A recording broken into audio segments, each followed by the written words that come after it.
یکی از اطبای دنیا، یک دکتر صاحبی که هر روز تبادتش نی به یک شهر از این شهر به این شهر، بلکه از این کشور به این کشور، یک روز این دکتر به افغانستان و یک روز بالاخره به پاکستان و یک روز به ایران و یک روز به اروپا و یک روز به فلان کشور و یک روز به فلان کشور.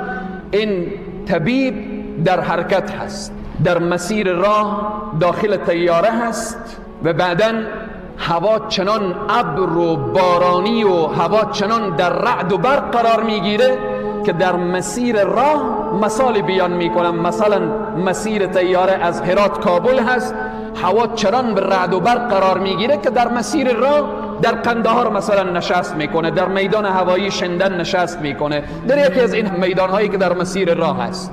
بعد طیاره می نشینه، میگن چنان آب و هوا خراب هست، وضعیت هوا خراب هست که تا 4 ساعت دیگر طیاره پرواز نمیکنه. بعد دکتر پرسان میکنه که من به فلان شهر میروم، چند ساعت راه به موتر هست؟ میگوین 2 ساعت راه میشه. میگه از این که من 4 ساعت را انتظار بکشم که پس به طیاره برم، 2 ساعت را به موتر طی میکنم. به موتر می نشینه، حرکت میکنه، در مسیر راه 1 ساعت میره، در یک دشت و بیابان قرار میگیره، چنان رعد و برق و باران فشار میاره که موتر هم میگرفته نمیتوانم. و بعداً در یکی از قشلاقها، در یک قریه فقیرنشین، در آنجا پناه میبره این دکتر که فقط به خاطر که پناه ببره از دست رعد و برق و باران. داخل یک خانه میشه، میبینه یک مادر پیرزالی نشسته هست رو به طرف قبله و دست به دعا هست و بعداً یک فرزند مریضی در کنج خانه افتاده هست. سلام مادر، حال شما خوبه؟ الحمدلله. و بعداً پرسان میکنه این طفل از کی هست؟ گفت این نواسه من هست، این فلان مریضی را داره. تمام اطبایی که در این اطراف ما هستن ما را جواب دادن، فقط برای من گفتن که تو میتوانید، یک دکتریه که یک روز به اروپا هست، یک روز به آسیا هست، یک روز به آفریقا، اگر میتوانید نواسه خود را با این طبیب برسانید این مشکلش حل میشه، اگر نتوانید این از بین میره.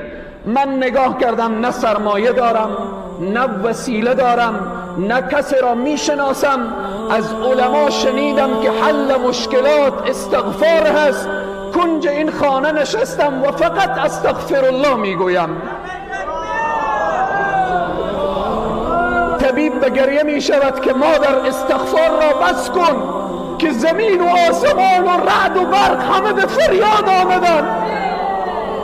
استغفار تو طیاره را از آسمان پایین کرد، استغفار تو موتر را به این دشت و بیابان ساکت کرد، استغفار تو همه بالاخره تقسیم اوقات ما را به هم زده. من همون طبیبم که در خدمت تو آمدم.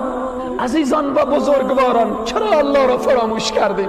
چرا به دروازه الله در نمیزنیم؟ اگر داخل محبسی برادر مسلمان استغفار بکن، والله قسم دروازه های محبس به روی تو باز میشه.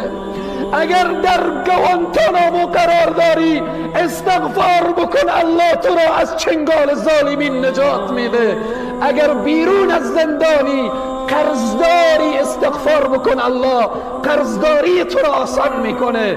اگر اولاد نداری استغفار بکن، الله همه مشکلات تو را حل میکنه، چون به صراحت کامل الله برای ما وعده فرموده فقلت استغفروا ربکم انه کان غفارا یرسل السماء علیکم مدرارا ويمددكم بأموال وبنين ويجعل لكم جنات ويجعل لكم أنهارا ما لكم لا ترجون لله وقارا.